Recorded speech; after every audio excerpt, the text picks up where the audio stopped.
Dami-dami tayong papag-usapan today, pero unahin po siguro muna natin yung yung bad news or yung mga negative na nangyari po in relation to the filing para at least mamaya pag patapos na yung video mas good vibes yung mga nanonood. So again, unahin po natin yung bad news.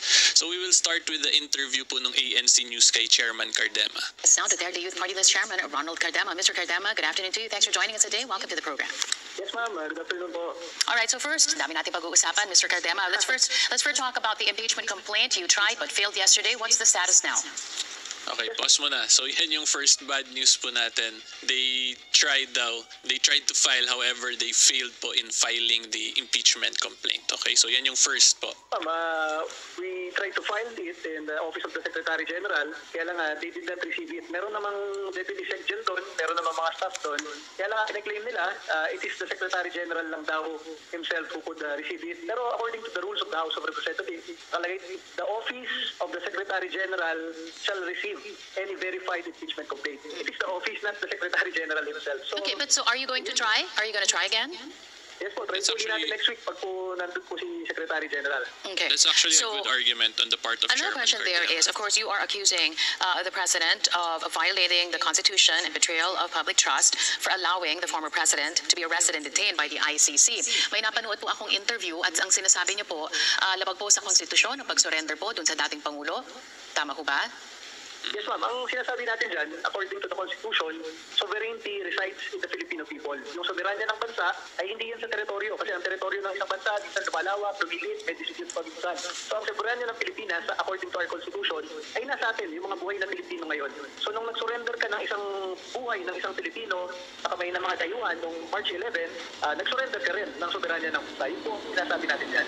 But the former President was surrendered to an entity, the International Criminal. Okay, so basically lahat pa ng diniscuss dito initially nila is subject for debate pa po yan, discussion sa appropriate committee. Pero una-una po tama dun yung sinabi ni Chairman Cardema na dapat yung office yung mag-receive, not necessarily the Secretary General naman. That is actually a good position on the side po of Chairman Cardema, okay? So however, yan po yung unang bad news na gusto kong ipaabot lang muna sa inyo is that they tried to file kahapon, however, yun nga po, they failed because ayaw i-receive nung office ng Secretary General or any of the deputies po ng Secretary General. Okay? So ngayon proceed na po muna tayo to some of the basic questions in relation to impeachment proceedings. Okay, so ito po yung unang question na commonly nakikita ko po sa mga posts ko regarding impeachment. So unang-una po tatandaan natin na is yung impeachment proceedings po, makikita natin yan under Article 11, the article regarding accountability of public officers sa 1987 Philippine Constitution po to. Okay? So yan yung pinaka-basic nating tatandaan. Ngayon, yung pinaka-common question ko pong nakikita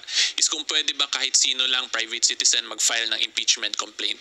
At ang sagot po dyan is yes, pwede po kahit po private citizen ang mag-file ng impeachment complaint. So that is clear po. Section 3, paragraph 2. Kung makikita po natin dyan, a verified complaint for impeachment may be filed by any member of the House or by any citizen po. So yung citizen dyan, of course, that is a private citizen. However, may added requirement po pag citizen, kapag private citizen ang magfa-file. And that is po dapat may resolution of endorsement by any member thereof. So ibig sabihin po niyan, pag private citizen ang mag-file, dapat po may member na mag-endorse nung complaint mo para umandar yung filing ng impeachment complaint. So similar po dito sila Chairman Cardema, they are actually private citizens po yun kasi hindi naman po si Chairman Cardema yung congressman ng Duterte Youth Party List. Therefore, they filed in their capacity as a private citizen, and I am assuming po i-endorse yung complaint na yun nila by the sitting congresswoman po nung Duterte Youth Party List. So yan po more or less yung plano nilang gawin doon.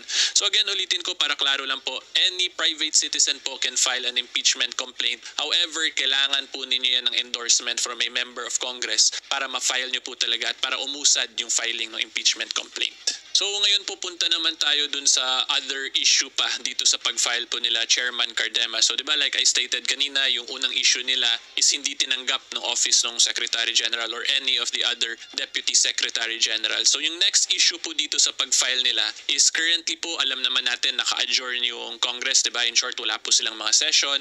However, ang nakalagay po kasi dito sa Section 3 pa rin po to, ang kailangan po niyan upon filing of the impeachment complaint, it must be included in the order of business within 10 session days and referred to the proper committee within 3 session days thereafter. Okay? So ito pong provision kasi regarding the inclusion in the order of business, mangyayari lang po yan sa plenary. Pero currently nga po, like what I said, currently naka-adjourned po yung session or naka-adjourn po yung Congress or naka-recess. Therefore, hindi po pwede mag-function yung plenary at present. Consequently, hindi po malalagay sa order of business. Assuming po ma-file pa rin to nila Chairman Cardema next week yung impeachment complaint nila. Yun yung next possible issue po na posible nilang harapin, which is magkakaroon po ng possible failure in the inclusion in the order of business and the referral to the appropriate committee, considering nga po yung Congress ngayon is currently naka-adjourn or naka-recess, diba? So wala pong plenary function. Stated differently po, since naka-adjourn yung Congress, therefore wala pong plenary sessions. Consequently po, hindi malalagay sa order of business and hindi po siya ma-properly refer to the appropriate committee, which is the Committee on Justice. So ito po yung next na possible issue na pwedeng or posibleng harapin po nila Chairman Cardema, assuming ma-file nila next week sa Office of the Secretary General. So overall po, yun lang naman yung nakikita ko talagang cons dito or yung negative sa timing ng pag-file nila Chairman Cardema. So ngayon punta na po tayo sa pros or yung sa mga magagandang posibleng mangyari dahil dito sa initiative po ng Duterte Youth Party List sa pag-file ng impeachment complaint. Okay? So unang-una po dyan yung magandang mangyari dito, at least may nakikita po talaga tayo na may isang member ng Congress, may isa pong party list na gusto talaga magpa-impeach din sa current sitting president. So from there po makita natin na parang bumabalanse po ba, merong nag-file against the Vice President. Currently meron na ring naglakas ng loob na mag-file ng President.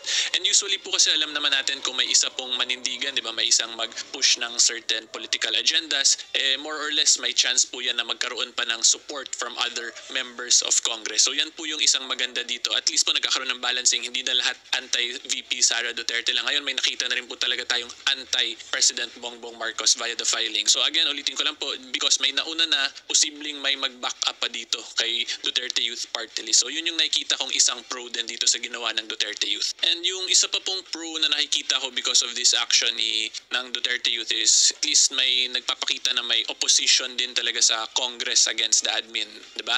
And alam naman po natin, having an opposition po that is part of a healthy democracy, part po yan ng checks and balances. Kasi hindi naman po pwede or unfair or mahirap po para sa public kung walang mag-question at all sa admin, because kung wala po nag-question, posible po yan magkaroon ng abuses kasi since yun nga po, walang nag-question, baka kung ano-ano na lang yung gawin ng admin without the proper checks and balances po sa nangyayari. So this is another pro po nakita ko, since nag-voice out po yung Duterte Youth, then yun po nakikita natin na meron pang checks and balances sa Congress, hindi lang lahat is pro-admin. So yan po yung isang pang nakikita kong pro dito sa actions nila. At yung next question naman po natin is regarding the substance of the impeachment complaint po na final ng Duterte Youth. So makikita po natin from the post of the Duterte Youth Party List mismo, ang allegation po nila or yung ground po na ginamit nila is due to President Bongbong Marcos in allowing the transfer of a Filipino citizen, former President Rodrigo Duterte, to foreigners. Tapos based po dun sa interview na pinanood natin kanina, ang sinabi dun ni Chairman Cardema is yung action daw na yun ni PBBM amounted to a surrender of the sovereignty of the Philippines. Therefore, that amounts to, most likely yung ground po nila dito is yung culpable violation of the Constitution. Hindi ko po sinasabi na yun yung specific ground nila. However, hindi po kasi wala po akong actual copy ng complaint, and then based din po dito sa first page ng complaint nila, hindi natin makita kung ano yung specific ground. However, since it involves yung surrender of sovereignty, therefore possible po yan na under culpable violation of the Constitution yung ginamit nila. Okay? Ngayon, ang next question po natin, sufficient ba yun siya para ma-impeach talaga ang isang sitting president based on that po yung pag-surrender ng isang private citizen, ng isang Filipino citizen dun sa isang international body? At kung ako po ang tatanungin, ang masasagot ko po dyan is possible po yan. Pwede po yan i-argue na that is a culpable violation of the Constitution. However, hindi po yan siya simple na straightforward na i-allege lang automatic violation or culpable violation agad yan of the Constitution. Meron po or kailangan po ng evidence dito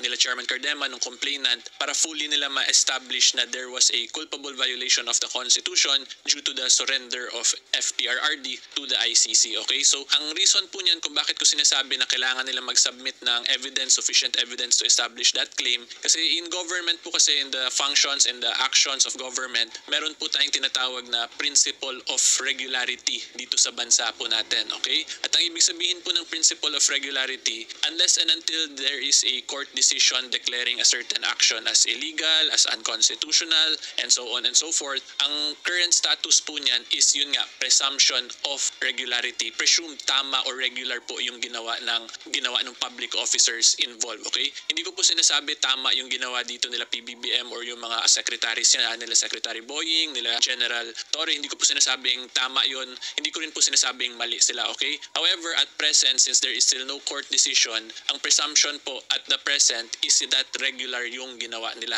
So dito po in the case of the impeachment complaint filed by Chairman Cardema, ano yung kailangan nilang gawin? So ang kailangan po nilang gawin dito, once ma-refer na tong impeachment complaint dun sa Committee on Justice, kailangan po nila ngayon mag-submit ng evidence at ipakita nila doon clearly na kung bakit nagkaroon ng possible arbitrary detention, illegal detention dun sa case ni FPRRD. Tapos yung mga pwede nilang gamiting evidence dito, they can, of course, number one, pwede sila kumuha ng sarili nilang evidence kung meron pa silang ibang evidence mag-gather. Tapos pangalawa, pwede rin po nila gamiting evidence yung mga ginamit ni or nakuha ni Senator Amy dun sa committee hearing niya in relation to the arrest of FPRRD. Yan po yung mga pwede nilang gamitin, okay? So again, ulitin ko po, hindi po straightforward or hindi po pasok agad na porkit in-allege lang nila dito is automatic na may violation agad sila PBBM, yung mga secretaries niya at yung mga generals niya, okay? Because again, we have what we call the presumption of regularity dito po sa bansa natin. However, tandaan po natin, since that is only a presumption, pwede po yan ma-overturn, okay? So pag dito sa committee hearing nga po, sa Committee on Justice, once ma-refer na to, pag ma-establish po nila na there were illegal actions dun sa pag-arrest and surrender in FPRRD, dun po pwede na to ngayon pumasok sa culpable violation of the Constitution due to the surrender of sovereignty by PBBM dun po sa ICC, okay? So yan yung kailangan dito ma-fully establish talaga ng mga complainants. So ngayon, punta naman po tayo sa blessing in disguise na sinasabi ko na nakita ko due to the timing dito ni Chairman Cardema pag-file despite na hindi nila actually na-file talaga kahapon. So yung blessing in disguise po na nakikita ko is yung tinatawag na yung 1-year bar prohibition. Pag nag-file po kasi ng impeachment complaint tas na-refer na yun sa appropriate committee, na-actionan na yun ng committee, magkakaroon po yan ngayon ng tinatawag na 1-year bar, okay? Ibig sabihin po niyan, hindi pwede mag-file ng any other impeachment complaint within a 1-year period after na actionan na ng appropriate committee yung isang impeachment complaint. So ngayon, naging blessing in disguise yun dito sa timing nila pag-file nila Chairman Cardema since wala nga pong Congress, naka-adjourn, so hindi na lagay sa plenary, tas hindi na refer sa committee. Therefore, hindi pa po pwede pumasok yung 1-year bar na prohibition. Ibig sabihin po, pwede pa rin po mag-file ng panibagong impeachment complaint against PBBM once pumasok na yung 20th Congress. Okay? So yan po yung nakita kong blessing in disguise. Kasi kung umandar po lahat to, na-file siya, tas nag-apply yung 1-year bar from the filing of a second impeachment complaint, posible pong magka-issue considering yung current setup ng Congress, diba, is very in favor po of the admin. So taas yung chance na baka hindi to mag-grant or ma-dismiss agad yung complaint. However, come the 20th Congress, hindi pa po natin alam kasi hindi pa naman po nag-election. So malay po natin, biglang madaming manalong pro-FPRRD na congressman. So baka posible pag later on ma-file sa 20th Congress, mas mataas yung chance na mag-grant to siya. Assuming po may magkakaroon ng changes in the composition of Congress. Pero currently po kasi from my own observation as a political observer, medyo mas leaning towards the admin yung current composition of Congress. So kung na-file to ngayon, yun nga po, more or less ma-dismiss agad to or hindi ma-approve po ng congressman. Therefore, mag-a-apply yung 1-year bar. Okay? Pero yun nga po, since dito, hindi to siya na-file pa, hindi pa na-refer sa Committee on Justice, so wala pang 1-year bar. Therefore, pwede po ulit mag-file ng impeachment complaint against PBBM come the 20th Congress. Okay? So, yan po yung nakita kong blessing in disguise dito. Kahit na po nagkaroon ng issues sa filing. Pero overall po, ang masasabi ko lang dito is maganda to, at least may nagpapakita talaga na merong may lakas ng loob at tapang na mag-file ng impeachment complaint against the sitting president. So we never know po ano mangyari, baka po meron pang iba ngayon na mas tumapang din, mas lumakas yung loob at sumabay na dito kaila Duterte Youth Party List. Pero kailangan na lang po natin abangan yan pag pumasok na yung 20th Congress kung ano po talaga yung mangyayari. Okay? So kung gusto po ninyo ng mga impeachment videos, madami na po ako nagawang impeachment videos regarding naman po yun sa impeachment against Vice President Sara Duterte. So pwede nyo po yan panoorin. Ilalagay ko na lang po yung video sa gilid dito ng mukha ko para alam nyo yung kung ano yung video